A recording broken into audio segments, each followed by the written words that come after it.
Hey, what's up, everybody? It's Charles. I want to welcome you guys to another episode of the Dreamerspro Show, where we cover everything related to sports, hot topics, hot debates, and where we give you our perspective on sports and how we see it. And in today's episode, the question is, should ESPN replace Kendrick Perkins for basketball commentary? So that's the topic I want to get into in today's video. But before we get into that, I want you guys to go ahead and make sure you hit the like button, hit the subscribe button, and hit the notification bell to be notified whenever we drop our content. And also be sure to check out this episode on the Dreamerspro Podcast, which is linked in the description below. So make sure you go ahead and check that out.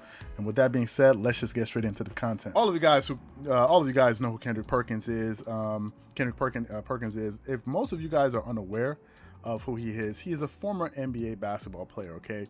He played in the league for quite some time. He played as a center. He's a pretty big dude. He played with the Boston Celtics, played with the Oklahoma City Thunder, but he started off his career with the Boston Celtics, and he played for quite some time, and he ended up winning an NBA championship with Boston in 2008. And he's been like a role player. He was always known as being a role player, but he was also known as being sort of like an enforcer, a tough guy. Now, he never would, let me say, he would never agitate situations. He would never, start things, but he would always come there to defend his teammates if something were to get started. He was never someone that would go out there and instigate situations on the court. He wasn't that kind of guy, but he was going to be a tough guy. Even when you saw the Cleveland Cavaliers, when he was signed with the Cleveland Cavaliers for a moment, when he had a stint with the team, you saw him and Drake get into a spat on the sideline of the court. So Kendrick Perkins has always been that kind of guy. He's outspoken, and that's just who he is. However, ever since he retired, he turned into a TV commentator, right? Originally, we saw him on Fox Sports. You saw him there with on Undisputed with Skip Bayless and Shannon Sharp, and then you saw him on ESPN. But now it seems like he finally made his home on the ESPN News Network, and now he's a staple in he's a commentator. He doesn't have his own show, but you see him on a lot of shows like Get Up and First Take and other things. But he doesn't have his own show as of the moment. Now, what are the interesting things about Kendrick Perkins? Excuse me. Well, first of all, Kendrick Perkins is a very funny guy. I didn't expect him to be that funny. The thing that makes him funny to me is his accent. Okay, Kendrick Perkins is from the South, and his Southern accent is so strong, and some of his analogies that he likes to make are hilarious, right? It's just funny. Whenever he comes on, whenever he's on a segment, you can hear him there breathing on the mic like a hungry bear or something like this. He's always puffing his face up. He always seems to be so animated, and he always seems to get offended by things easily. So he sort of etched out his own sort of niche on that platform. However, prior to him becoming a commentator, we knew him as a competitor, and none of us knew that Kendrick Perkins was such a huge LeBron James fan. We never knew that because we saw him go against LeBron James in the finals, but we also saw him compete against him in the Eastern Conference with the Boston Celtics. So when we found out that he was a huge LeBron James supporter, it surprised a lot of us. Skip Bayless and others. I didn't see that coming. But then what ended up happening was Kendrick Perkins started to get really annoying when he started to say things like LeBron is better than Michael Jordan. I think that's when he started to become annoying to some people on TV. So if you guys don't understand what I'm saying, I want you guys to take a listen to this short soundbite, and then we'll get into it. So just take a listen to this clip. Their resume is equal. It matches up. You could close your eyes and pick one, and you won't be wrong. When you look at LeBron James, Stephen A., I heard you talking about, Michael Jordan, he had a harder path. Excuse me.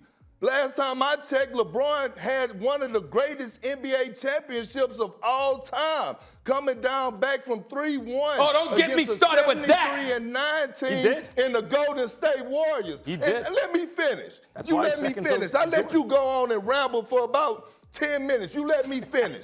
And then let's talk about the weak Eastern Conference. The weak Eastern Conference. Oh, LeBron James, yeah, he was in the weak East. Now he moved over there to the West with Max, your boy, Kawhi Leonard, that you said was better than LeBron, that couldn't close this Denver Nugget team out that was up 3-1. LeBron had to show you, Max, how to do it, and he did it in great fashion. 38, 14, and 10. And guess what? Stephen A., I heard you in the first round. You better watch out for Dame Dollar. And Dame Dollar is a bad boy. Gentleman sweep. Second round, these Rockets, James Harden, Russell Westbrook, Mike D'Antoni, this system, 2 MVPs, gentleman sweep. The Denver Nuggets, oh, they love being down 3-1. Yeah, to the Clippers they do, not to the Lakers. Another gentleman sweep. Now he's moving in. You talk about a kid from Akron, but guess what?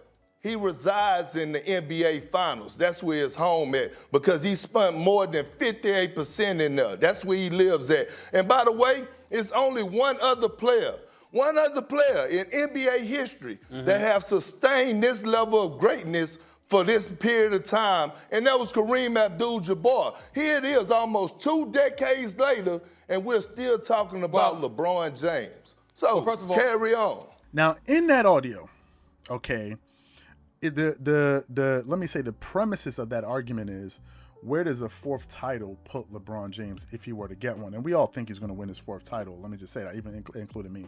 I think the Lakers are going to beat the Miami Heat, and they've already beat them one game already in the series, depending on when you're seeing this video. So they've already done that so far, and I think they're going to win. However, in the clip, Stephen A's position was, no matter what happens in this finals, there's no way in hell, he says, LeBron is going to get a vote ahead of Michael Jordan, okay? That's what he said, right? Same thing Max Kellerman says. And then Kendrick Perkins goes into something of saying, one, he says Michael Jordan and LeBron James's resumes are equal. And this is where the annoying part of Kendrick Perkins comes in. And some people that think like him are quite annoying in the same thing. So let me just compare these resumes in case some people don't know and all they do is listen to people like Nick Wright and Kendrick Perkins and others that don't do their own research. Let me just explain the resumes to you, okay? We'll start with LeBron. LeBron is a 3-time NBA champion, a 3 times Finals MVP winner, a 4-time regular season MVP, a 16-time All-Star, a 3-time All-Star Game MVP winner. He's been on 15 All-NBA teams and, 16 All-NBA teams. In 2019, he was on his 3rd All-NBA team, and he's been on 13 All-First NBA teams. He's been on 5 All-First defensive teams, okay? He was the Rookie of the Year in 2004. He led the league in scoring in 2008. And I think he has like the 4th or 3rd most points in the history of the NBA in scoring. Okay, that's LeBron, and he's still going, right? And he led the league in assists in 2019, 2020. So that was impressive. That's LeBron's record. So I've said it for you guys. Fine.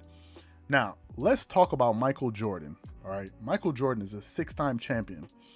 So what essentially that means is Michael Jordan has twice as many I hate to say it like this, but maybe if you spell it out this way, maybe some people who are hard-headed can get it.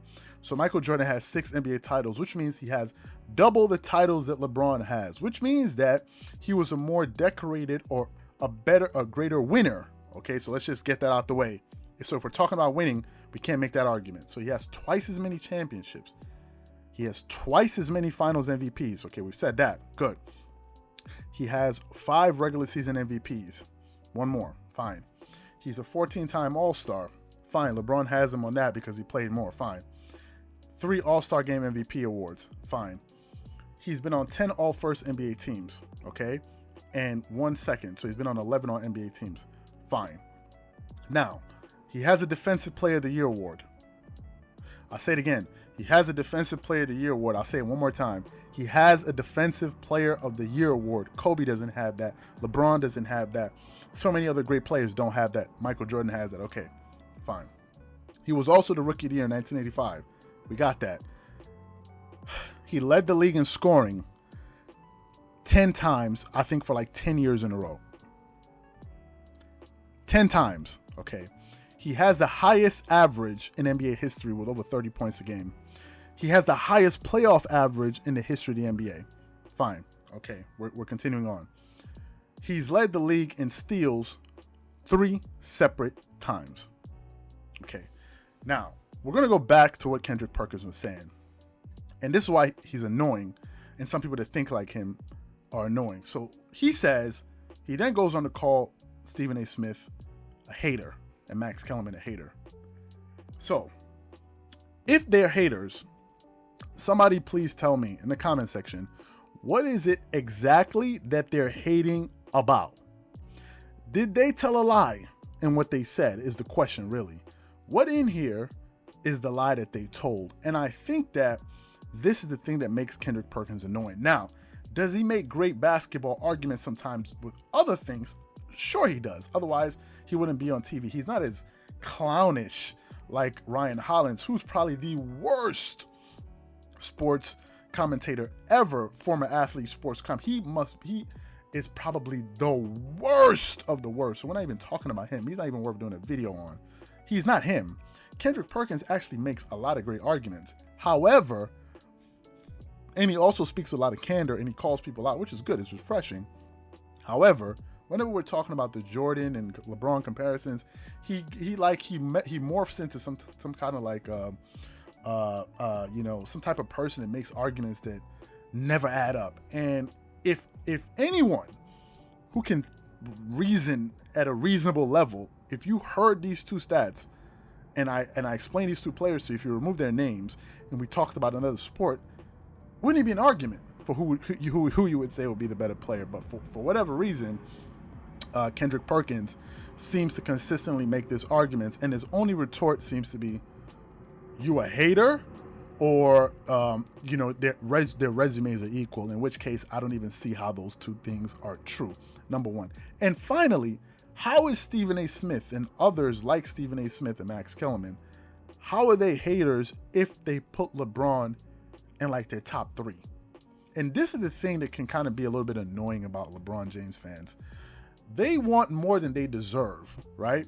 If a Kobe fan complains, they usually complain about Kobe not even being mentioned in the top 10 or the top 5, right? That's a Kobe fan. A LeBron James fan goes, no. Why are you not saying he's the greatest ever? And they're like, bro, we said he's the second greatest. No. You disrespecting him, man. You hate him. How come he's not why don't you have him as number one? And we looking at you like, bro, are you crazy? Have you seen their records? What do you want? You want me to come up here and lie to you? And that's the difference. And that's why I think when some people listen to Kendrick Perkins, they get annoyed listening to him. I think that's what it is. I think some of you guys are going to watch this video and agree with me, at least not all of you, but some of you, because when he gets on TV and he starts, bloviating and he starts getting emotional and defensive, you're sitting there, you're asking yourself, like, what the hell is this guy talking about? So for me, I think this is the reason why Kendrick Perkins may just be the most annoying basketball commentator. Now, some people can say it's Nick Wright, but Nick Wright is not, he didn't play basketball. Kendrick Perkins is the only basketball player that has played basketball that usually says stuff like this. If you listen to any other basketball players that have played, Kendrick, Steven Jackson, Matt Barnes, Vince Carter, Jay Williams, you go down the list. Most basketball players, Jim Jackson, most of them that have played basketball never say the type of things that Kendrick Perkins is saying. He's the only one saying that, right? And if you ask any other players that play that are not TV commentators, Allen Iverson, Shaquille O'Neal, Charles Barkley, all of them, they all say MJ is the greatest and they give Kobe. But then when you get to this dude, he's the only one saying this. So I can go on for days. So before I go too far on, what I want to know from you guys is, do you agree with me that Kendrick Perkins is the most annoying TV basketball commentator on TV, or do you think I'm wrong? Whatever you guys think, please leave your thoughts and comments in the comment section below. Again, if you enjoyed the video, make sure you go ahead and hit the like button, hit the subscribe button, hit the notification bell to be notified whenever we drop our content. Once again, this is Charles here from Dreamerspro. Wish you guys an amazing day.